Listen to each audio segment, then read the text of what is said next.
few weeks ago, the conversation came up, as it often does, sitting around with some old people. They said, why don't we bring back conscription? Because, you know, they're just old people. For some reason, when you get old, you believe that all young people should be conscripted into the army. I tried to explain that conscription is quite antithetical to this country's belief system. The reason we don't have conscription is conscription was actually an anomaly. As you can see here, conscription was briefly during the First World War, and couple of years after, and then a slightly longer period during the Second World War and just after that. The reason it's antithetical is because it's highly illiberal. In order to be conscripted, you have to assume that your life is at the behest of the nation state. And generally speaking, the people of England have fought tooth and nail for 1,000 years to have a certain amount of separation between the individual and the state. That's essentially what the Magna Carta was saying. While it's in everybody's interest to act in the best interest for the country, that does not automatically convert to the country automatically knows what's best for all of its citizens. In order to have a restriction of power from absolute authority, this kind of governmental imposition is outrageous. It was outrageous at the time, and it was the conscription pretty much that almost brought the country to civil war. I'll briefly go through that, and more importantly, how conscription relates to the concept of the government being moved into a position where it had to look after all the citizens from the cradle to the grave. The whole concept of from the cradle to the grave is something that's been around for about 100 years now, and why it is that the government is currently trying to get away from that. The term from the cradle to the grave is not something that many modern people are familiar with, but everybody born between 1920 and about 1970, maybe 1980, will be very familiar with this phrase. It was how the government operated throughout the 20th century, in that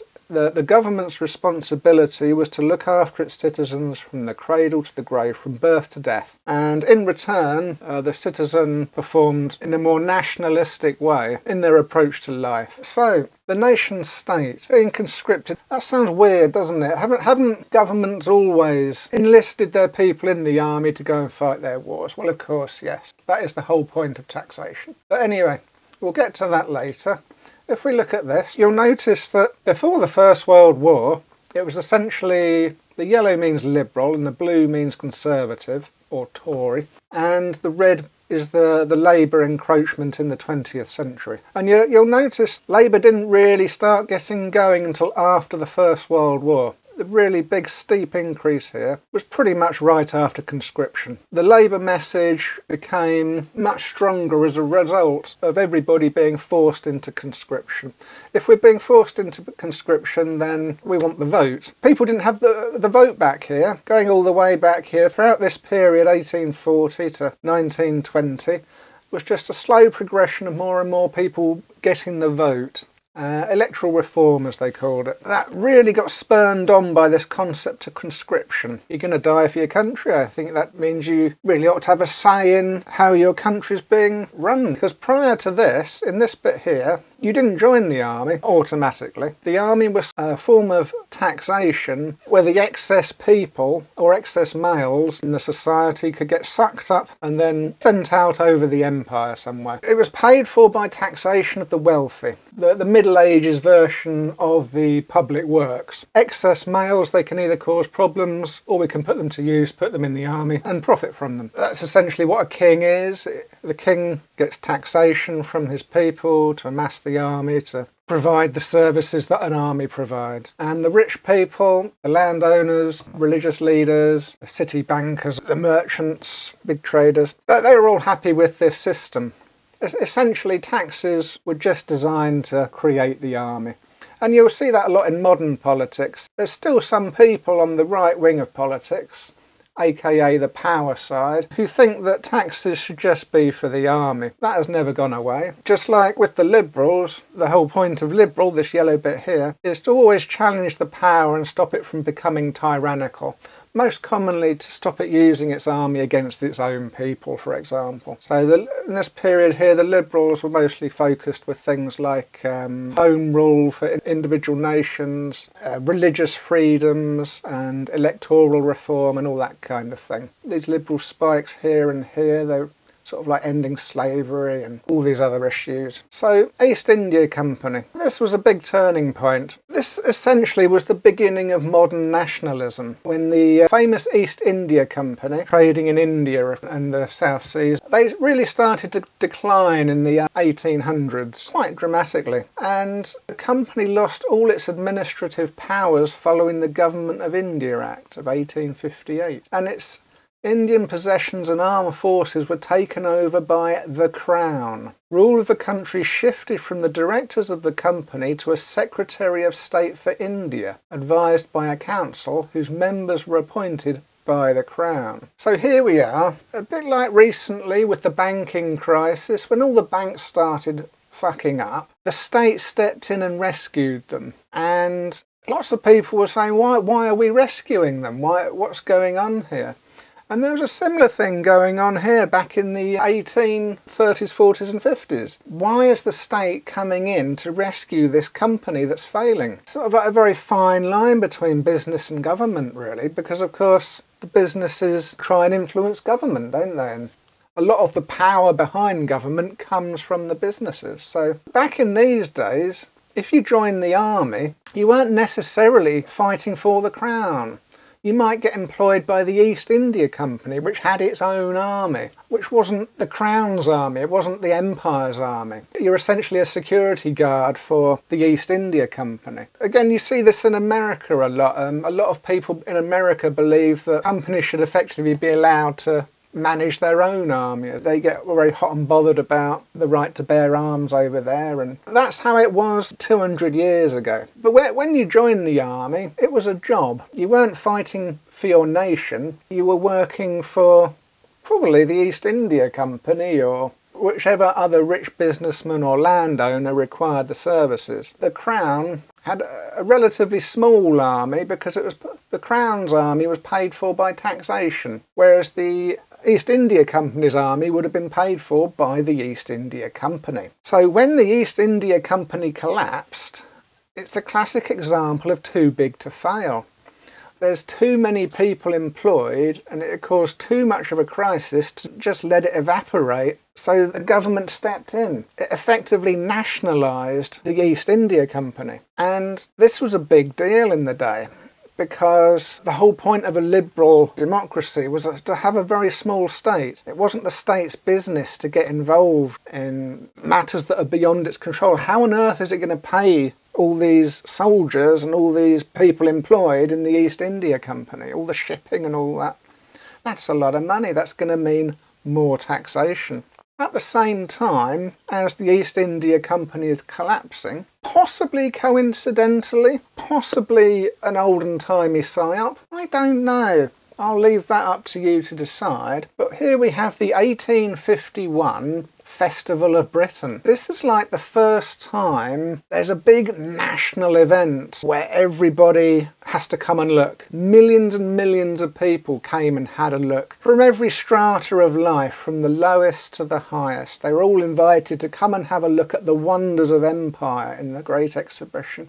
Not just the empire, but globally. And for a large number of people in the United Kingdom, let's say, let's be generous actually, let's say about 70% of the people who went there didn't even know or realise that an empire existed. You knew you sent your relatives off to go somewhere in the wider world, probably in the army or trading or whatever, but it wasn't public knowledge exactly where everybody who was born in this country got sent to. People lived a very myopic life, and for the vast majority of people, they had no interest in the foreign affairs of the Crown or any wealthy companies. So this was like a big discovery of empire. This is the invention of empire. This was the powers to be finally telling everybody what was going on. And this bears repercussions in the modern era, because some nations in the world that want to seek reparations for colonialisation, for example, but they seek reparations from a state, like they're going to try and charge the British taxpayer through the nation state. And the problem with that is that it wasn't the nation state that did all this colonising. It was typically individuals and businesses and all that kind of thing. When it got to this stage of being nationalised, it was already on the decline. One of the reasons that the East India Company started to completely collapse was there was a massive revolt in India, and they couldn't cope with it because they're just a company, you know that.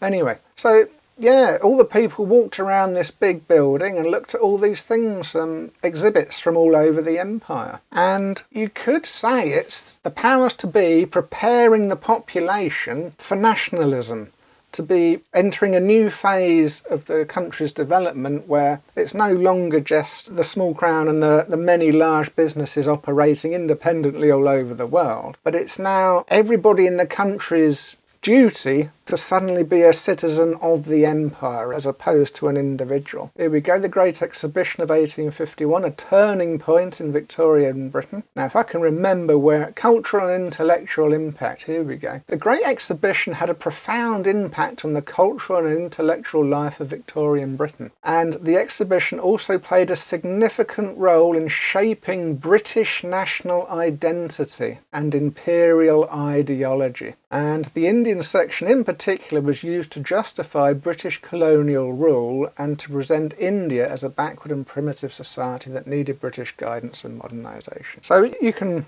read about all this in your... But this is the main bit here. This is when the concept of nationalism became a thing that everybody was supposed to be interested in. Prior to this, people just lived in their own little neighbourhood. You barely understood what being English meant, let alone British, let alone British Empire.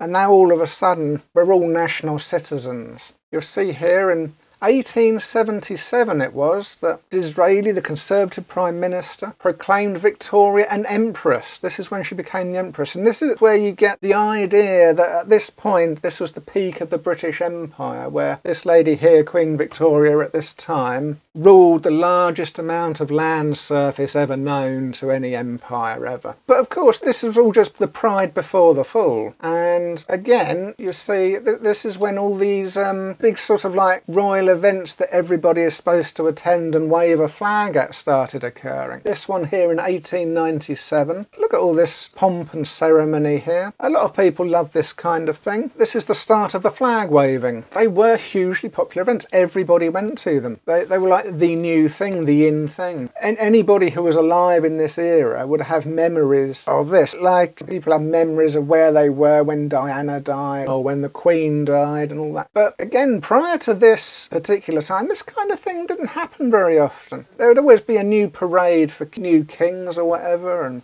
but the whole concept of it being a national event where everybody streamed in from all over the country, and if you weren't there you were missing out, the old FOMO. This is really when this kind of thing started. Yeah, I mean, I was reading the Agatha Christie autobiography, the good one, a couple of years ago, and she talks about her experiences of visiting this with her grandmother. It was a big event to her. It's one she writes about in her autobiography in like 1950s or 60s. This is like one of her strongest memories for writing in her autobiography. They were big deals in the day. Getting back to where we were, conscription. So for about 50 years now, we've had this growing cultural nationalism where everybody's being cajoled into taking responsibility for empire. Individual citizens of the country are being more and more, I suppose, gaslit into thinking they're a part of the empire and an important cog in the empire. Conscription, though, no, that was still very bad, because you can't just rip people out of their lives and tell them to go and fight your wars for you. That's just not how it's done. I suppose a modern example would be Afghanistan, where all the Western countries have recently pulled out of there. But if you had conscription and you were just telling everybody to go and fight in Afghanistan, at some some point people are going to say, why are we even there? What are we doing there? Nobody knows why we're there. This is insane, especially if you didn't have the vote. So amazingly enough, the First World War started in 1914 and we still didn't have conscription. Conscription didn't come in until 1916. And you'll see here, if you read all this good waffle here, that that was a massively controversial issue. They didn't even know if they were going to be able to get conscription even in 1916. It was like a nail-biting vote in the House of Commons. So the issue of conscription rocked the Liberal Party to its very core during the first part of the Great War. As the Liberal parliamentarians struggled to justify the needs of war and necessity of compulsion against the concepts of individualism and laissez-faire, which they held so dear. Nonetheless, despite a long and highly charged battle over the issue, the Liberal head of the wartime coalition, Mr. Asquith, was finally able to introduce mandatory military service in 1916. A schism between Lloyd George and Asquith, the two big names of the Liberal Party at the time, argues that the crisis marked the beginning of a wider split within the Liberal Party. On the one side, there were Asquith supporters generally unprepared to sacrifice any element of their long-held liberal beliefs, even in time of war. There was those who followed Lloyd George, who were more prepared to forego their political beliefs in the short term in order to win the conflict. So this caused the downfall of the Liberal Party, essentially. This goes against everything, against the whole concept of liberal, the freedom to choose what you wish to do with your life. It was also when the cradle to the grave started coming into effect. If we look at the 1900 election, you'll notice here it's heavily divided between Liberal and Conservative here. But 1906, look at this, 1906, the one where the Liberals won a landslide. You can't get much more unanimous than that. That's how strong the Liberal mindset of this country is. The Conservatives, they have natural power, but they don't really have the will of the people. That's always been their downfall. People vote them in for a bit of stability when the society gets a bit chaotic, and they're always there for that. But generally speaking, if they stay in power for too long, then this always happens. You always get the Liberal landslide at some point. You know, just, we've had enough, fuck off. There we go. So people wanted electoral reform, and they wanted an escape from the squalor of the excessive urbanisation, the rapid increase in population and the lack of food and all that kind of thing. And here we go, 1910, we have a big constitutional crisis. We'll get to that in a minute. And then that's the other constitutional. And then we didn't have any votes during the war, but as soon as the war ended, because of the conscription issue, the Liberals are fucked now. You got Labour springing up everywhere, but the Liberals are just fucked. They're split. You got these light yellows and dark gold yellows, and oh, it's an absolute mess. It's like we've had to sacrifice everything for the war, and none of our beliefs mean anything anymore because we've been hypocrites for the last 3 or 4 years or whatever. And that was pretty much conscription that did that. Go back to here. I mean, the Conservatives, they don't mind conscription, you see, because for them that's what taxation has always been. I mean, for them the only good use of taxation is paying for armies. But for the Liberal, that was very antithetical. But something else happened with this this landslide here. We'll keep this map open, we'll come back to it. They took the opportunity to end the squalor, and the welfare state started. People think it was Labour that created the welfare state. No, it was the Liberals before the First World War. If we look back at these charts, the constitutional crisis elections of 1910. What was all that about? Well, the thing was, they wanted to bring in old age pensions, and this was all encompassed in the people's budget and the welfare state. Here we go. Old Age Pensions Act 1908 provided for the first UK state pensions, financed out of central taxation. The pension was 5 shillings a week. It was means tested, with a full amount paid to those with incomes below blah blah blah. So for example, people could be disqualified if they had made themselves poor in order to qualify, had been imprisoned or convicted under the Inebriates Act. They were very anti-alcohol back then. Yeah, the temperance movement and all that. There's a way to punish people who drink, you know, you don't get your pension. But charity had always been means tested before this. They still believed in means testing back then. It wasn't universal, but this was the first time the government would be paying for it rather than people contributing to an individual pension. Here we go. After the budget in 1909, David Lloyd George did not rest, and in 1911 he brought his National Insurance Bill before the House. It was a measure intended to establish compulsory health and unemployment insurance schemes. So again, it's the government becoming involved in the health sector and the unemployment sector, effectively moving into the charities and insurance markets, but the government doing it itself. It attracted much opposition from those with vested interests, from some on the left and especially from the right. As you can imagine, rich people don't like paying tax for people to be less poor when they believe it's their own choices to be poor, and everybody has to pay the doctor the same. Why should a doctor work for free and all that kind of thing? And those from the left didn't like it because I don't really know why those on the left don't like it. I suppose they found, again, a distraction because the Labour Party, the clue's in the name, they're all about labour, people who work. They're all about making life better for people who work. So unemployed people, if they're not working and they're not contributing, that's not labour, that's something else. That's using government money on something that's not what they're all about. One aspect of the protest was the anti-stamp licking campaign. We won't pay. They're calling the government thieves for bringing in this taxation to pay for things like pensions, healthcare, and unemployment benefit. You'll notice, so this isn't communism. The concept of the welfare state is a liberal idea because it's based around the concept of insurance. It's effectively making the government be an insurer. That's all it's doing. The compulsory aspect, though, is where it challenges whether it's liberal or not. This is the thing here, you see. He delivered the budget,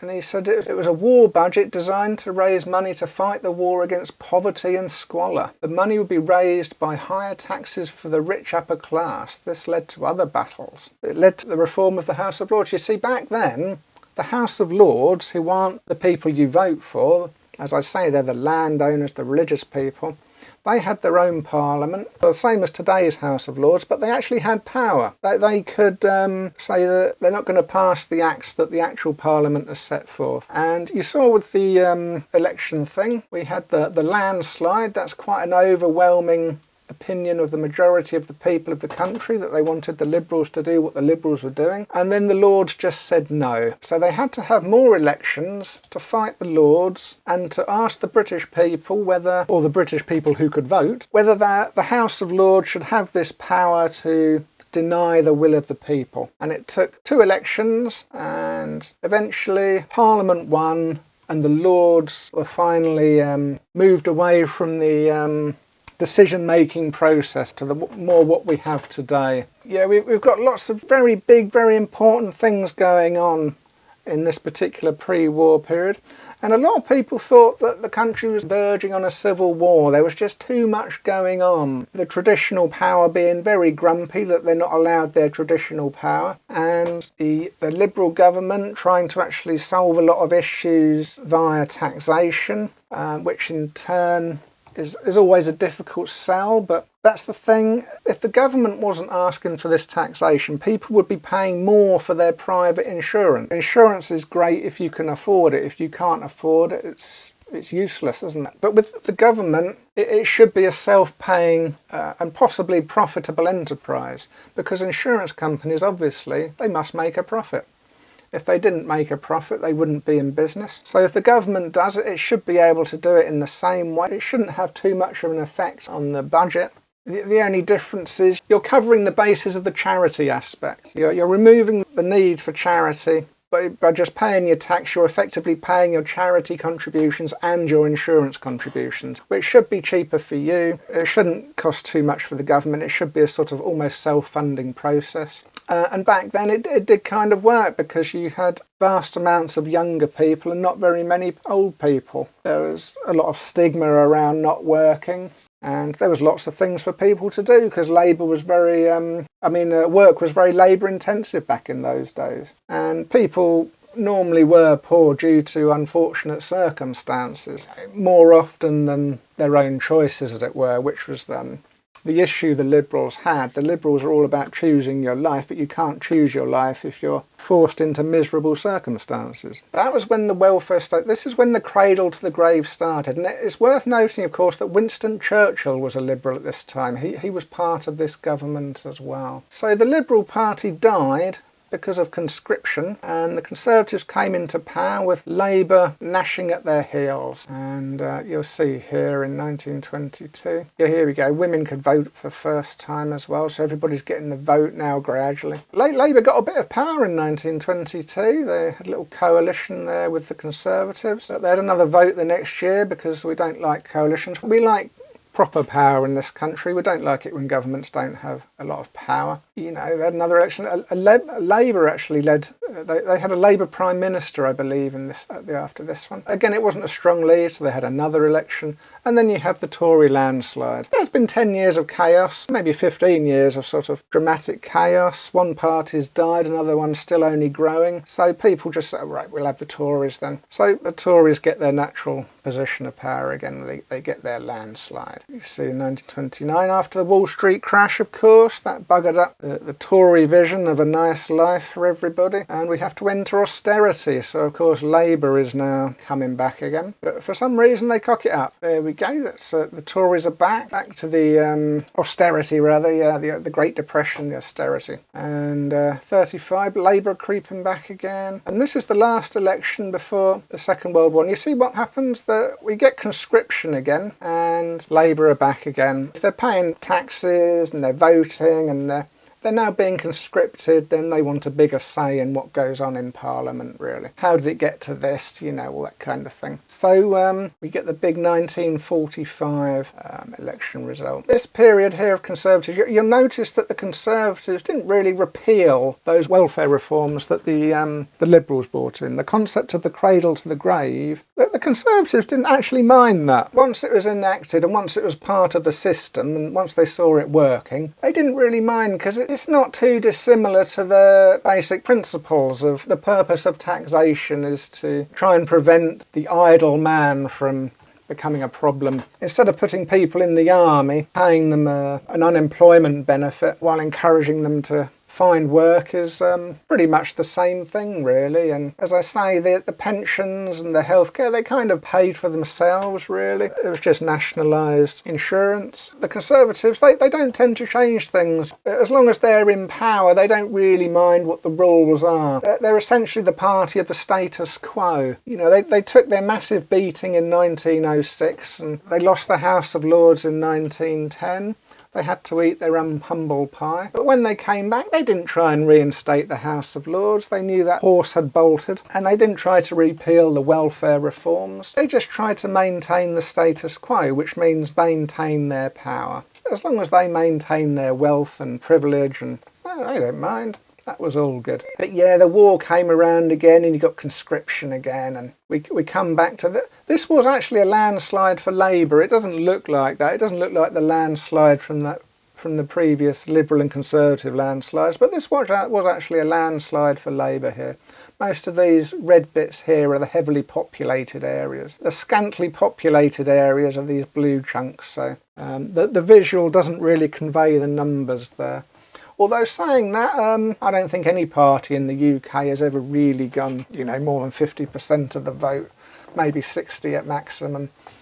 And I think Labour still only had about 49% of the vote with this victory, something like that. But yeah, so what did they do? What's coming next? We have the Beveridge Report. He did this in 1942. He was a social economist who essentially laid the groundwork for improving the welfare state, creating what became to be known during the war as the rallying cry of the disaffected voter who was probably unwillingly sent to the front lines of a battle they weren't overly interested in, is that their reward for doing this, for joining in the national cause, was to have cradle to the grave coverage by the state. Protection from the state. Social and allied services, that's what that was called.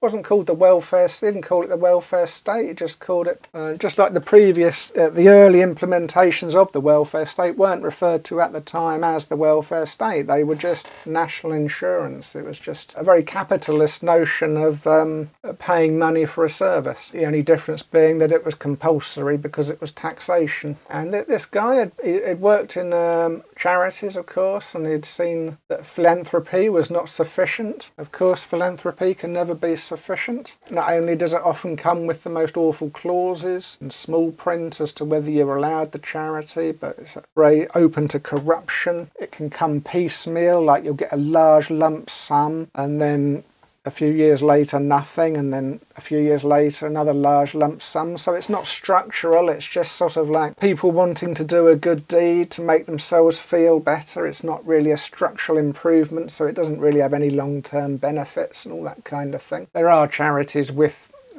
structures, of course. That's not to denigrate charities, but generally speaking they're not as efficient as a state system, for example.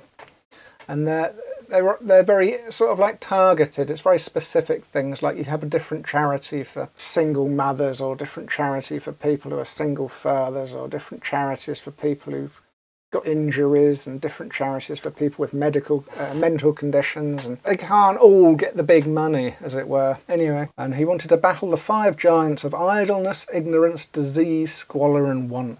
His Cradle to the Grave social programme, that amongst other proposals called for a free national health service, alienated some politicians, but it struck a chord with the public, and this would influence Clement Attlee's Labour government to implement these ideas. So here we have, finally, in 1942, they were going to improve on those previous welfare initiatives and promise the soldiers who were giving up their lives for a nation state that they philosophically didn't really believe existed, and there's a bit of a, a bit of a con, bit of a gaslight. And the deal was, this is the deal: in return for your services you're going to get cradle to the grave state protection, as it were. And this was a popular idea. This sounded good. Clement Attlee's Labour government, the ones who had the landslide in 1945, they had the ability to implement this. You can't quite see it here because it's all blurry. You have to pay to read these old newspapers, of course, because somebody's made the effort to preserve them, and they need to pay their preservers, I suppose. But you can just make out here in the fuzz here, Daily Mirror, Cradle to Grave. Here we go. It's the Banish Want, Cradle to Grave. And this is again in 1942. This was the big headline of the day, coming up to Christmas, as all the soldiers are thinking, is this war ever going to end? Is it ever going to be over by Christmas? No, probably not. So they're getting grumpier and grumpier. We've had 3 years of this now. And yeah, this is the deal that the Daily Mirror, which was a very left-leaning publication, a Labour support paper, and they're promoting Cradle to the Grave here, and that's going to be their big issue. And you'll notice here that the Daily Mirror before 1950, here we go, the Daily Mirror 1947, between 39 and 47, you see its circulation is over doubling. It's the up-and-coming newspaper. Even more, the Daily Express is still popular, but the Daily Mirror is the one that is really surging. This is the newspaper that's really getting to the heart of the people, as it were. A bit like how the Sun newspaper claimed it was the Sun what won it for Maggie Thatcher in the 1980s.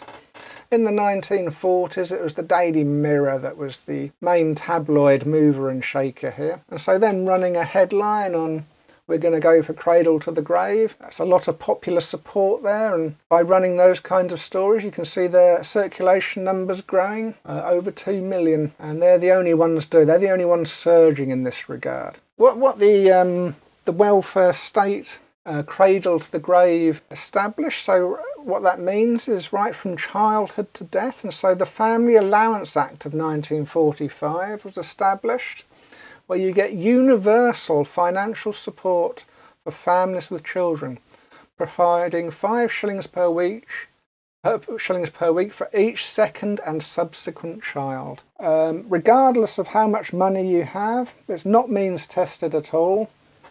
After you've had your first kid, you get money for each subsequent kid. And of course, this is the baby. This assisted in the baby boomer generation, of course.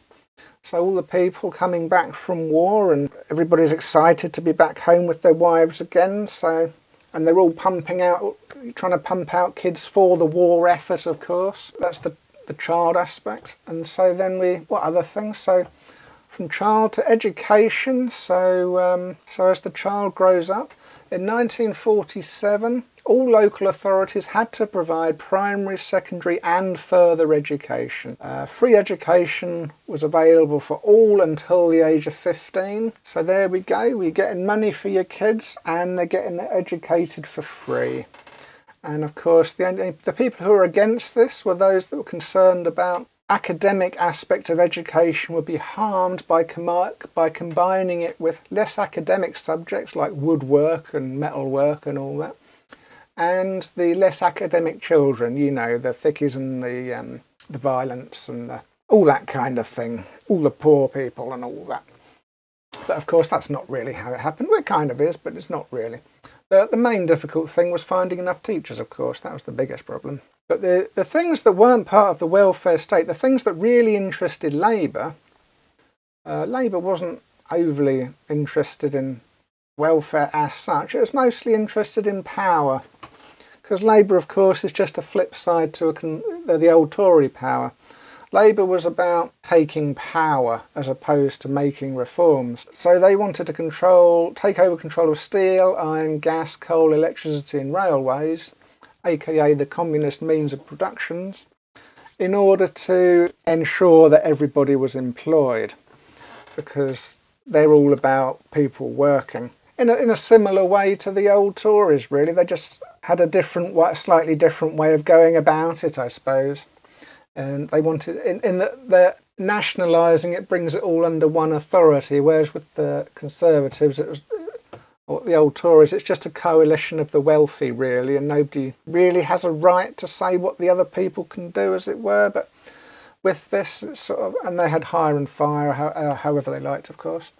But with Labour was all about reforming that aspect so that jobs were more stable and all that kind of thing. So, but the welfare, that's kind of the liberal aspect.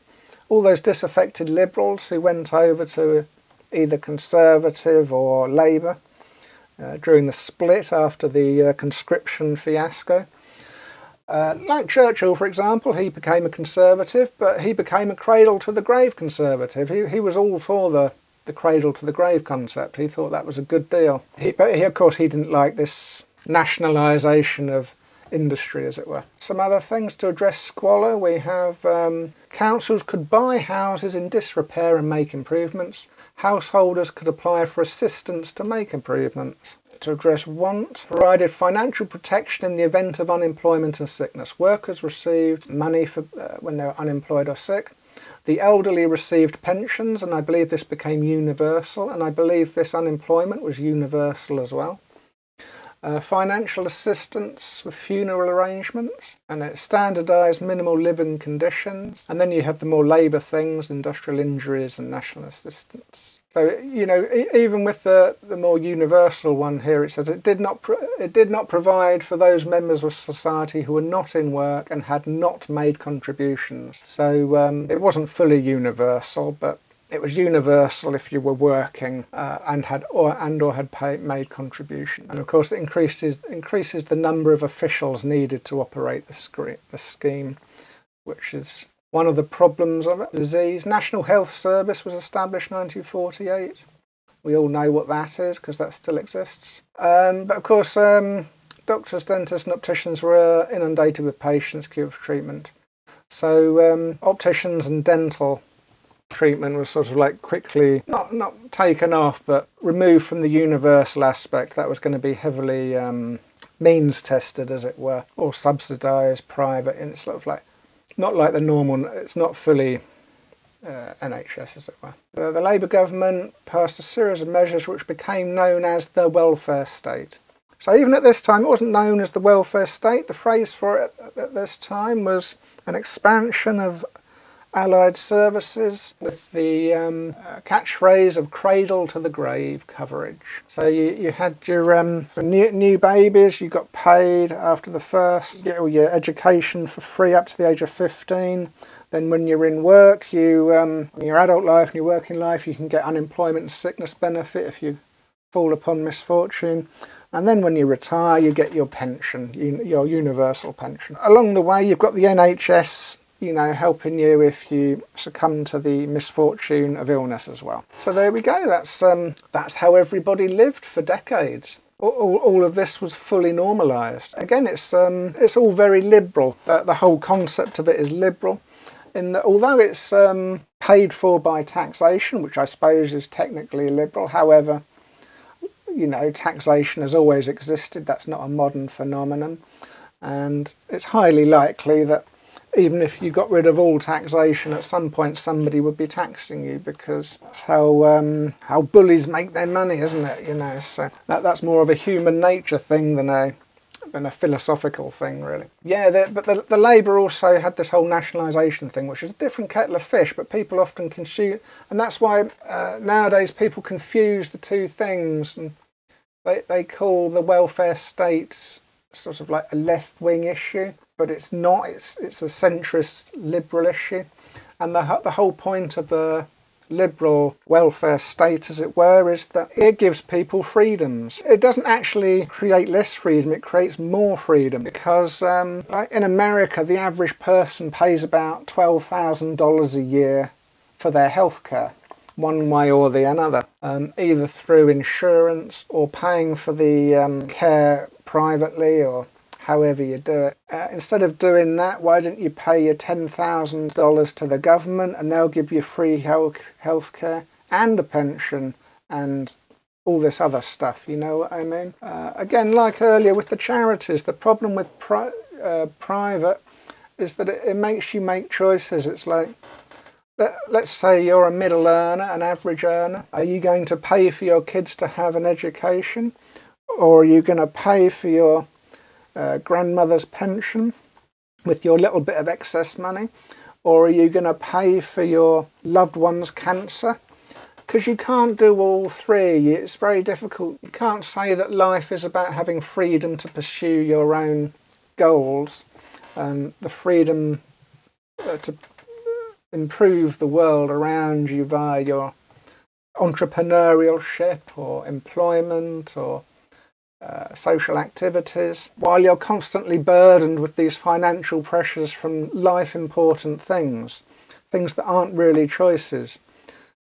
Is trying to get your loved one cured of an ailment, is that really a choice? Is wanting your children to have an education really a choice? Looking after old people, is that really a choice? Or is that something we're going to have to do anyway?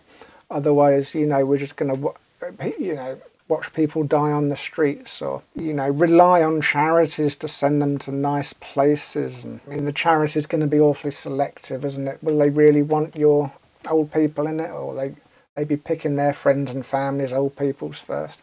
Anyway, that's the liberal concept behind it, is it takes life's essentials. We all agree to pay an insurance that covers these life essentials, which enables everybody to get on with their lives and be freer individuals as a result. And it's not about the state controlling, it's about the state providing freedom from what you would have to pay anyway, and possibly cheaper than what you would have to pay anyway. Anyway, we move on. From the cradle to the grave, the welfare state was not founded by the post-war Labour government, nor even Liberal William Beveridge, but Lloyd George and Winston Churchill between 1905 and 1915, Liberal governments. Nor is it true that the Beveridge report was supported by Labour. Some Labour leaders, Bevan included, were against it, while Tories like Quintin Hogg welcomed the reforms. The phrase "from the cradle to the grave" was Churchill's own. Attlee did not start to use the term welfare state until the 1950 election. Just a sort of a little bite-sized summary of the things I've been talking about. And here we go further. Education reforms and family allowances were drawn up by the Conservatives and implemented by Labour. But the housing and health reforms were drawn up by Labour and implemented by the Conservatives. So you can see there's an awful lot of crossover here. One of the things I've noticed modern people struggle with is that they imagine that there's this sort of very neat line between a left-winger and a right-winger. and that a right-winger is sort of like supposedly sort of like anti-immigration, possibly racist I suppose, but just anti-immigration, and doesn't like taxes, making corporations rich. You know, everybody on the left wing is all for the welfare state and free money and benefit scroungers and all that kind of thing, and it's not really like that at all. It's such a massive misunderstanding of how everything works. It's quite crazy really. But Labour, the clue's in the name, the left wing, the more Marxist people. It's all about people in work and giving the power to the people who work. Labour effectively wants a transfer of power from the landed classes to the working classes, which is pretty much the same thing as the old land-owning classes, that they wanted power, and they wanted the power to manage the poor people, as it were, the excess poor people. But Liberal is just about trying to make life better. Liberal is just trying to enable freedom within whichever government is in power, to prevent overreach of power and add a bit of humanity to whatever system either one is providing at the time. It's quite a sad state of affairs if things like the welfare state are considered left-wing. Conservative supposedly means no taxation, because Conservatives have always been very pro-taxation. You know, the land-owning classes have been arguing about taxation since the beginning of time. The whole point of a military in the first place is taxation. You know, it's effectively a public works. You know, the army is effectively a public works. Just as Labour taking control of all the industries is effectively a public works. They're just different ways of doing the same thing, as it were. But neither of them really care about the welfare of the people, as it were. That's always been the Liberal thing. And I don't know why anybody would be against freedoms, unless they were obviously a power seeker. So Margaret Thatcher, again, she came in with a landslide. We all remember people got fed up of Labour. Too many riots on the streets, too many power cuts from strikes and what have you. And the catchphrase Labour wasn't working.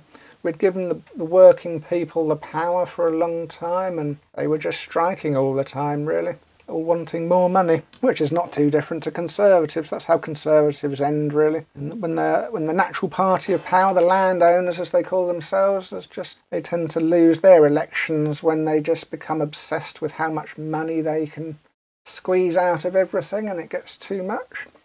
So Mrs. Thatcher came in, and along with Ronald Reagan, she's the modern Liberal Conservative. So we've had Liberal-leaning Labour loses its liberalness and gets voted out, and now we've got the Conservatives leaning into Liberal, and they get their landslide victory with Margaret Thatcher. And she actually quite liked the welfare state. One of her famous phrases was, the NHS is safe in my hands. And to a certain extent it was, I suppose. But as soon as she got in, she became known as Maggie Thatcher the Milk Snatcher, because this also marked the beginning of the end of the welfare state, and not the end of the welfare state, but the end of the concept of the cradle to the grave. And what she did, one of her first things she did, was she made school meals means tested, where it had been previously universal that you sent your kids to school and they had lunch at schools. You didn't have to buy them lunch. Again, enabling you more freedom with your money as a parent. Mrs. Thatcher came in and said, we're not going to do that anymore. We don't think we can afford that anymore. And all of a sudden, middle class parents had to start paying for their kids' lunches. That included the milk, the free milk. So they had this wonderful catchphrase, Maggie Thatcher the Milk Snatcher, and this was a desperately unpopular policy. Really desperately unpopular, and we can see modern comparisons nowadays when Marcus Rashford made his social campaign to be about school meals for kids, extremely popular. And Marcus Rashford isn't even a politician, and he won that. And Maggie Thatcher, desperately unpopular here. Very big chance that she's going to lose the next election as a result of this. So she gets in, save us, save us, save us. Oh, she's made herself desperately unpopular. Oh, nothing's working. This is madness. But And apparently this is the one thing that she regrets from her political career, funnily enough. And I can see why, really. Thatcher is frequently portrayed as an implacable enemy of the welfare state, which, along with full employment, formed the heart of post-war consensus, against which she rallied as leader of the opposition in the late 70s. But her attitudes to the welfare state were more complex, and her reforms were driven by a belief in an individualism which cannot simply be caricatured as greed and selfishness. This is illustrated by a closer look at Thatcher's attitudes to and policies on social security, particularly the dole. And you can read all this, of course. But generally speaking, no, she didn't really mess with the welfare state much. She was much more interested in getting rid of the whole state control of businesses. She was all about reprivatising the nationalised businesses that Labour had privatised. It was much more of an old power versus Labour power headlock than it was about the socially popular welfare state issues. However, she did sort of like nibble away at a few of these sacred cows. So political scientist Paul Pearson called Thatcher's social security policies death by 1,000 cuts. And that is pretty much what's been happening to the welfare state ever since 1980. The aim was not to abolish the welfare state entirely, but to chip away at it, leaving social security as a last resort for the very poorest minority, and making it irrelevant to those on middle and high incomes who would choose private provision instead. So yeah, bringing it all back to means testing. Yeah, the problem with means testing is that everybody has mildly different circumstances, really. And to a certain extent it makes sense, but it kind of misses the point in the freedoms it gives to individuals. The whole reason why it makes it a popular policy in the first place. You know, as I was saying, that even a middle to high earner, they're going to struggle to sort of like support lots of children through education and pay for healthcare and pay for the elderly members of their family. How can they get on with other things in their life with all these things dominating their daily financial worries, as it were? How can they invest in I don't know, a new machine one of their mates has invented, and it's sort of like, oh sorry mate, can't do that at the moment, got a couple of kids in education, granny's not feeling well, you know, all this other stuff. I don't really want to sell my house at the moment, and don't really want to remortgage. And it's difficult really knowing where to draw the line. I mean, obviously somebody earning £1 million, $1 million pounds or dollars a year, yeah, no, it's probably a bit silly giving them, you know, free universal benefits. But then again, the number of them is so small it's barely significant. The selfishness comes from the unwillingness to pay the tax, really. And of course tax in itself does reduce opportunities, but in the grand scheme of things the amount of tax you pay is going to be comparatively less to the amount you'd have to pay otherwise. And to have the option to go private is always nice for those who have the money, but then you have the difficulty of, if you're going private, then you develop this psychology that you shouldn't have to pay tax if you're paying for it all privately. Why are you paying the tax for the public? That's sort of where the selfish gene starts infesting in people's minds, really, and they lose the philanthropic nature of its origins. And, you know, instead of paying all this money to charities, you just pay your tax and they do it all for you. Anyway, there we go. So in the 1980s, due to the waning popularity of Labour, a liberal conservative comes into power, and we start ebbing back. We start losing the universality of the welfare state. People stop talking about the cradle to the grave. It's no longer cradle to the grave. Now it's some kind of charity. And I don't think it's necessarily coincidental, to be honest. I mean, a bit like in the 1850s, really. It's like, you know, was the Festival of Britain a sort of psyop to help convince the people that the government takeover of the East India Company was justified? No, you know, a bit like psyops in after the banking crisis. You know, why Why was the public bailing out the bankers? You know, as if by magic, the UK got the Olympics in 2012 soon after, and it's like everybody was, oh no, let's do the Olympics, let's concentrate on the Olympics, how great that will be, and what a big spectacle that. Anyway, you know, distractions and reminder of our national being a part of the nation, and so I find it could be another psyop here, that it's sort of like magic in that it was about 1980 where Maggie Thatcher came into power, and along with Reagan at the same time, were able to implement all their whittling aways of the welfare state and the whittling away of the cradle to grave. It's no coincidence that this would be exactly when all those baby boomers be about 40 years old, you know, 35 to 40 years old. And so the vast majority of them are going to be like average to well-paid, middle-aged people with children. They've moved out of the phase of being sort of like rebellious youth, and they're growing into their sort of conservative old age, as it were. You know, they're viewing youth as their children are like the youth now. None of them have been in the war, as it were. The people who fought in the war, the people who went through the conscription, were the generation before them. That would be everybody like 45 plus. So when they start to whittle away the welfare state, they started whittling away, you know, at the children, the school meals, you know. Because none of the people 45 plus, their children have probably grown up, moved out already. That doesn't affect them. And so the people who are most prone to the propaganda of cradle to the grave are all going to start being more concerned about pensions. And the NHS and pensions, you know, getting cancers and things, and whether their pensions are secure. So the other things, the other aspects of the welfare state, they can start being picked away, because the new generation coming through haven't been ingrained with the deal of a cradle to the grave. They're not part of that wartime deal, as it were. So student loans, you'll see, 10 years later, 1990, student loans come into effect. Effectively, what this is saying is that the government is no longer going to be giving people subsidised, or they're still subsidised, but they're not fully subsidising people's university careers. From now on, students are going to have to get loans to cover either their tuition fees or their accommodation. And in 1990 it started off small, but of course I started university in 94, I think, and I managed to get through my university years with just £500 worth of student loans, which is extremely low.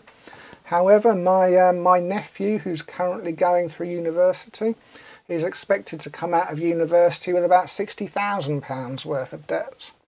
And it's all started here, of course. And why 10 years after 1980? Well, 1980 they were doing the young school kids.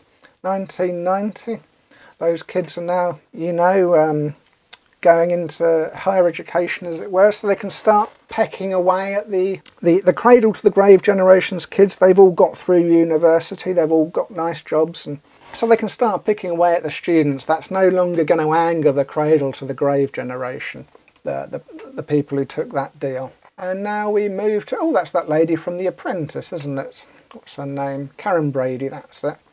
What's she doing on here? Oh, Department for Work and Pensions. She's the front face of the government's initiative to make it mandatory that everybody in employment is offered a workplace pension scheme. A policy drawn up in 2008, exactly 100 years after the initial Pensions Act was brought in by the Liberals. And 2008, this is Tony Blair now, because of course Tony Blair, people got fed up of the Conservatives for too long. They felt the Conservatives were becoming too authoritarian and, you know, unworkably unpleasant as a society.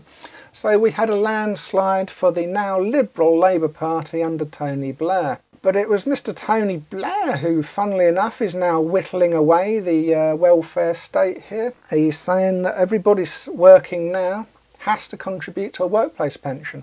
And the reason they're bringing this in is because they can no longer guarantee that when you retire, you will have enough money to live. The government is no longer promising that it will be able to pay you a livable pension when you retire. That's quite worrying, really. So in order to counter that, they're saying that everybody who works must be automatically enrolled in a workplace pension scheme, which is all very well, of course, but in the modern world, people don't necessarily have the same job from beginning to end, and an awful lot of people are self-employed, especially with the concept of contracting. You know, people don't often employ people anymore. They contract people to work for them, who in turn contract people to do the contract work. It's all very messy. Self-employed people have a nightmare with trying to work out their national insurance, let alone a workplace pension for themselves. That's essentially just a private pension. But it's the most important thing here is they're admitting that they're not going to be bothering to make sure that the pensions are cradle to the grave efficient at some point in the future. So now the pensions have gone, or are going. So at the same time, again, the Tony Blair government, local housing allowance reform and other changes to housing benefits. This actually happened to me. Again, I just caught the beginning of this at this particular moment. Around 2008, 2009, I had some periods of unemployment when I was on benefits. Only very small. I'm somebody who likes to be in work, but you know, the company I was working for literally closed and I had to find a new job. And it was sort of like almost an overnight closure, not much warning, and they didn't have any nearby branches, so literally turfed out onto the proverbial street, as it were, looking for a new job. So I was renting a room at the time in town.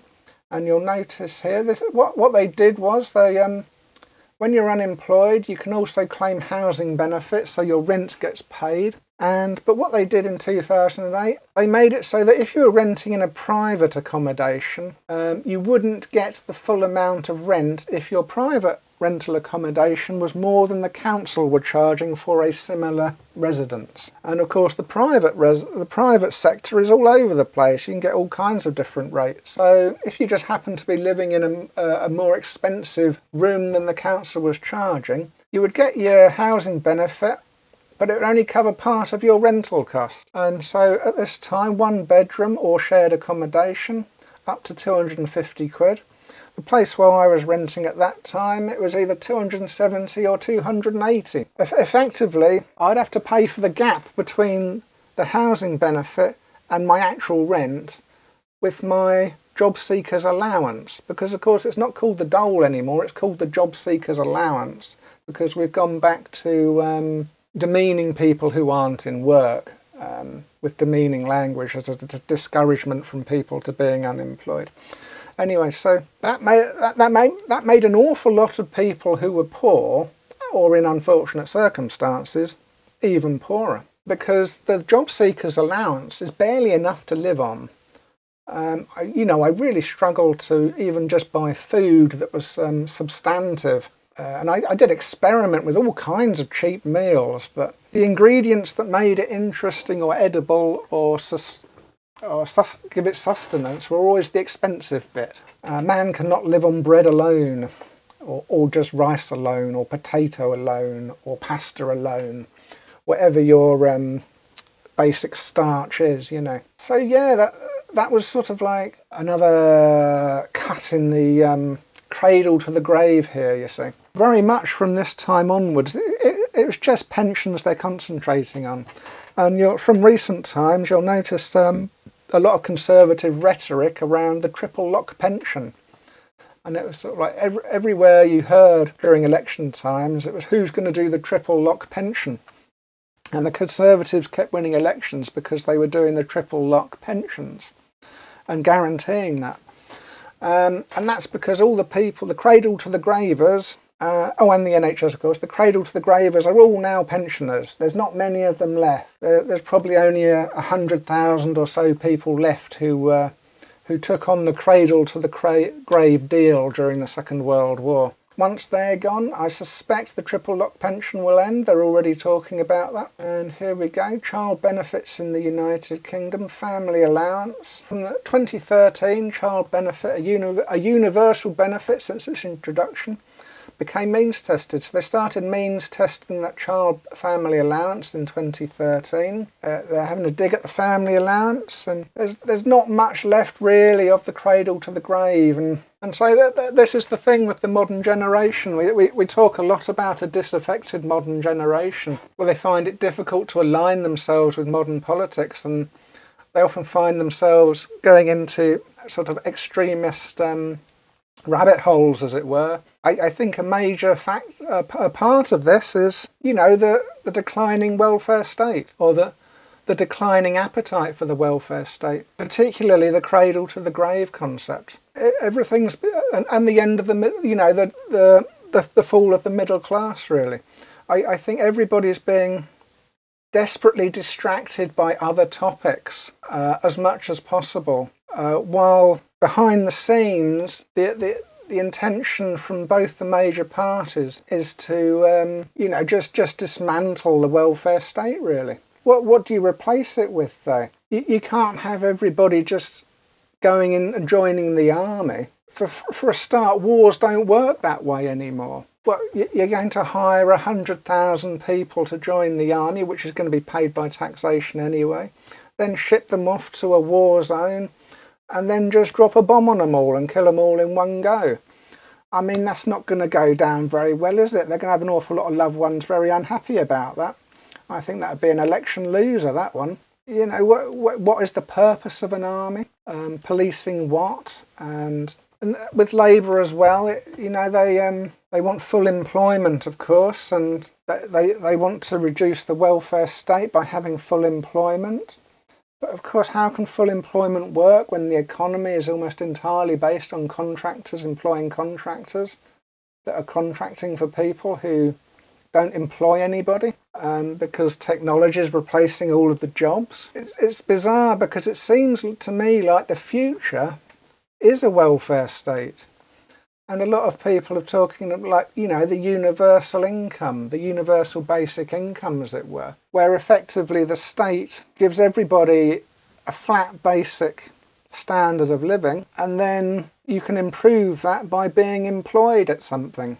You can improve your standard of living by being employed, but having this sort of flat basic is pretty much the only way you can combat all the craziness, unrest, and dissatisfaction that will necessarily arise from trying to solve the problem by any other means. Things like immigration, they're distractions to this, and possibly intentionally so, I don't know. I mean, obviously immigration forms part of the welfare state, but at the same time, they're kind of deliberately overdoing it, aren't they? It's sort of like trying to make it a political issue, if you know what I mean.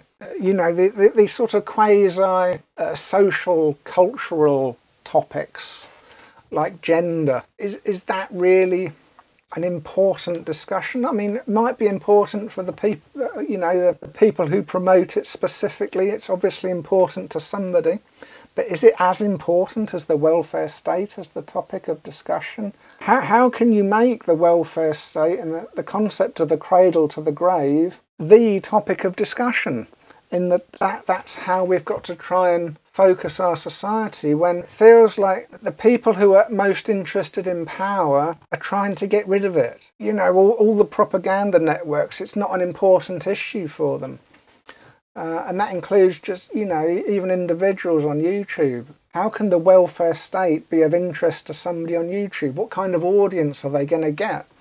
That's not what the audience wants to hear about. They want to hear about Jeffrey Epstein, which I agree with. I want to hear about Jeffrey Epstein, but at the same time, it's sort of like that's sort of like an immediate issue. It's not a structural, long-term societal issue that everybody needs to be on a similar page to.